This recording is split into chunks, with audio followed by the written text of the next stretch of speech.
السلام عليكم، كي دايرين؟ لاباس عليكم؟ كنتمنى تكونوا بخير وعلى خير واموركم طيبه وفي احسن الاحوال. مرحبا بكم في قناه جنات وورد او عالم جنات. كنتمنى هاد الشهور المباركه تدخل عليكم ان شاء الله بالصحه والسلامه، والله يبلغنا ويبلغكم ان شاء الله لرمضان لا فاقدين ولا مفقودين.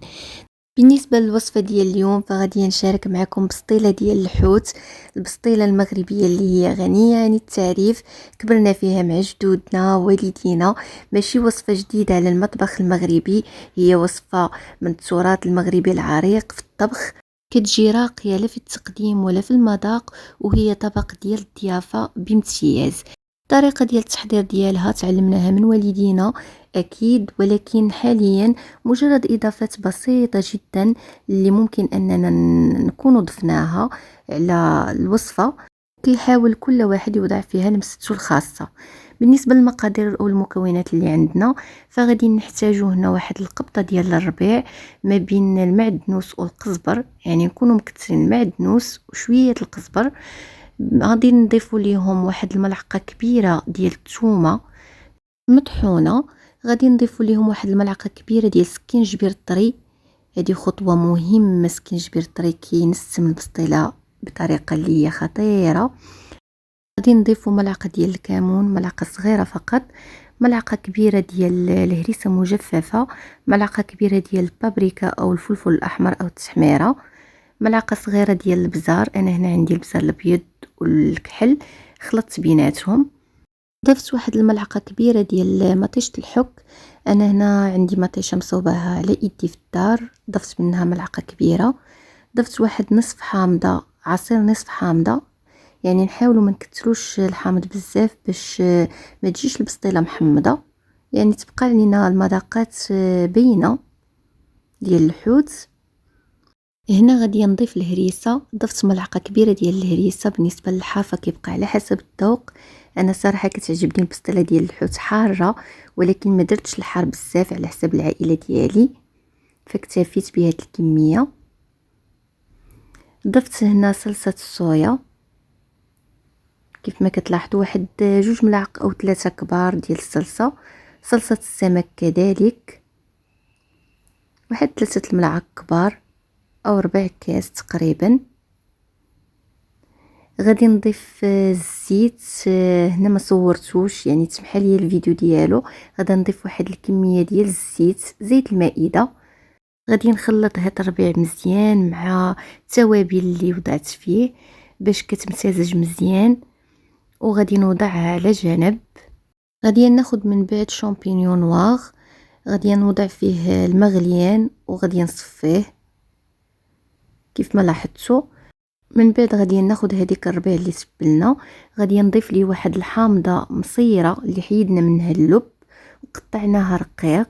فبالنسبه للملح فما وضعتهاش في الاول حتى ذوقت التتبيله اللي عندي، لاننا كنطيبوا الحوت بالملح، يعني ما خاصش هذاك الملح يكون كثير، خصوصا اننا ضفنا صلصات اللي هما مالحين. في هاد الاثناء هادي غادي ندوزو نوجدو الحوت اللي عندنا. هنا خديت الفيلي ديال الحوت، خديت واحد اللاطه وضعت فيها واحد الورق ديال الطبخ وحطيت فيها الحوت اللي عندي. بالنسبه للكميه هنا درت 2 كيلو ونص ديال الفيلي ديال الحوت، لانه عندي بسطيله كبيره.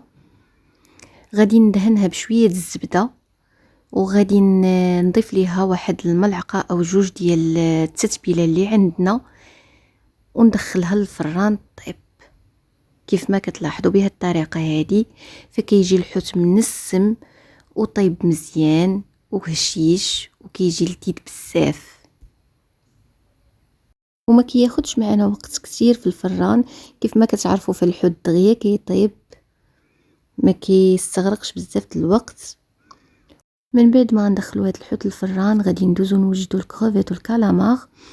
فبالنسبه للكروفيت عندي 1 كيلو ونص ديال الكروفيت، كيف ما كتعرفوا كتحيدوا ليه القشور ما كيبقاش كثير بزاف. بالنسبه للكالامار فخديت 1 كيلو ربع او 1 كيلو ونص، ما بقيتش عاقله على الكميه. بالنسبه للطريقه فغادي ناخذ واحد المقله كبيره، المقله غادي نوضعوا فيها، غادي نطيبوا فيها كل شيء، يعني ما نحاولوش نبدلوها. فغادي ناخدو مقله كبيره، غادي نضيف فيها واحد الملعقه كبيره ديال الزبده، غادي ندير فيها الكروفيت اللي عندي، ندير فيه غير شويه الملح والبزار، وغادي نحاول نضيف ليه هذيك التتبيله اللي عندي باش غادي نطيبو في نفس الوقت.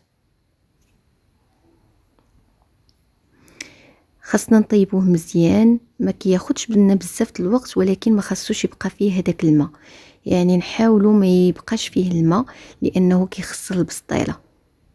الوقيته اللي نكونوا كنطيبوا في الكروفيت خاصنا ما نمهلوش العافيه، يعني العافيه تكون مجهده باش هذاك يطيب، وفي نفس الوقت كيتشرب هذاك الماء اللي كيكون فيه. من بعد ما كنوجدو كنحطو على جنب، وكندوز نخلي نفس المقله كيف ما قلت لكم، كنوضع فيها واحد الملعقه كبيره ديال الزبده او جوج الملاعق كبار على حسب الكميه اللي عندي، وغادي نشحر فيها هذاك الكالامار هنا غادي نعاود نديرو في الكوكوط، يعني نسد عليه مزيان باش كيطيب مزيان لانه كياخد شويه الوقت. ومن بعد غادي نشحرو مزيان بهذه الطريقه هذه حتى كيتشرب حتى هو هذاك الماء اللي فيه. في نفس المقيله غادي ناخذ بصله كبيره مشلضه، كتعطي واحد المذاق اللي هو زوين بزاف في البسطيله. كنضيفوا لها غير شويه الملح وشويه الزيت، وكنشحروها في نفس المقله بحال هكذا حتى كتدهب لينا او كتكرمل واحد شويه. كناخذوا من بعد واحد هذا الشامبينيون اللي كنا درناه في الماء من قبل المغليان، وكنصفيوه وكنقطعوه بحال هكذا رقيق، كنوضعوه في نفس المقله، وكنضيفوا ليه من هذيك التتبيله اللي عندنا ديال الحوت باش كتجي اي حاجه منسمه في البسطيله. ضفت ليه الشامبينيون اللي هو معلب، يعني ممكن ديروا الشامبينيون طري، انا الصراحه ما كانش عندي الوقت باش نمشي نشريه، فاكتفيت غير باللي عندي اللي موجود عندي. فكنحاولوا نشحروهم غير واحد جوج دقائق صافي، يعني ماشي بحال الشامبينيون اللي كيكون طري كياخد شويه الوقت. بعد ما كنوجدوا المكونات اللي عندنا كامله اللي غادي نديرو في البسطيله، كنخرجوا الحوت من الفران كنلقاو حتى هو موجود. الفيرميسيل كنديروها في هذاك، كناخذوا القشور ديال الكروفات اللي كانت عندنا، كنحاولوا نديرو فيها الماء كتغلى، وكناخذوه هذاك الماء نصفيوه ونديرو فيه هذيك الفيرميسيل باش كتجي منسمه بالحوت. الا توفروا لينا هاد القشور ديال الكروفات من طبيعه الحال. كناخذ هنا الشامبينيون اللي كنت وجدت كنضيفوا الفيرميسيل اللي عندي، وكنعاود نضيف ليهم واحد الملعقه كبيره او جوج ديال التتبيله اللي عندي باش كتنسم هذيك الفيرميسيل حتى هي، وكتجي زوينه بحال المكونات اللي وجدنا من قبل. ضروري كناخذ واحد الكميه من الكروفيت والكالامار اللي وجدت، كنضيف واحد الكميه مهمه، كنخلطها مع الفيرميسيل باش من نبدا نصيب الطبقات ديال البسطيله ما تجيش الفيرميسيل ما فيها حتى شي حاجه ديال الحوت، يعني يجي كل شيء فيه الحوت. كنضيف ليهم البصله اللي وجدت صافي، وهنا من كنخلط هاد المكونات مزيان كنخلي المكونات اللي بقات ليا ديال الحوت باش كنضيفها كطبقه اساسيه من الفوق، وتجي البسطيله ديالنا عامره مزيان. ودابا غادي ندوزو باش نمونطيو البسطيله اللي عندنا. خديت واحد الكميه ديال الزبده ذوبتها، وخديت الورقه ديال البسطيله رتبتها بهذيك الطريقه اللي شفتو في التبصيل، عاد غادي نحولها من بعد. فدرت هنا البسطيله درتها كبيره، ولكن الصراحه التصوير ما عطيهش حقها، فدرت الطبقه ديال الفيرميسيل اللي هي مخلطه مع الحوت، عاود ضفت واحد الطبقه من الحوت الفيلي، وغادي نضيف واحد الطبقه خفيفه من الفيرميسيل من الفوق، ومن بعد غادي نضيف الفيلي اللي بقى ليا باش كتجي البسطيله اللي عندنا عامره مزيان، واي بلاصه يعني خدمناها الواحد كيلقى فيها الحوت. فكيف ما كتلاحظوا كيف ما هو واضح في الفيديو، فهنا كنعمر بالحوت مزيان. نصف الكميه ديال الكالامار والكروفيت درتها مع الفيرميسيل، الشعريه ديال الرز واللي تبقى ليا ضفتو في وسط البسطيله. صراحة البسطيلة جات عامرة مزيان بالحوت، وراه الصورة واضحة ما نحتاجش نقول لكم. هنا كنحاول نجمع جناب ديال البسطيلة، وغادي نضيف الورقات اللي عندي من الفوق باش نحاول نعطيها الشكل اللي انا بغيت. هنا حاولت نمونطي بهذه الطريقه هذه اللي هي بسيطه. كاين بزاف الطرق اللي ممكن اننا نصيبوا بها البسطيله، ممكن اننا نخليوها بالشكل اللي هو عادي سامبل، ومن بعد من كنخرجوها من الفران كنزينوها بطرق اللي هي مختلفه، ولكن هنا حاولت نعطيها هذا الشكل هذا.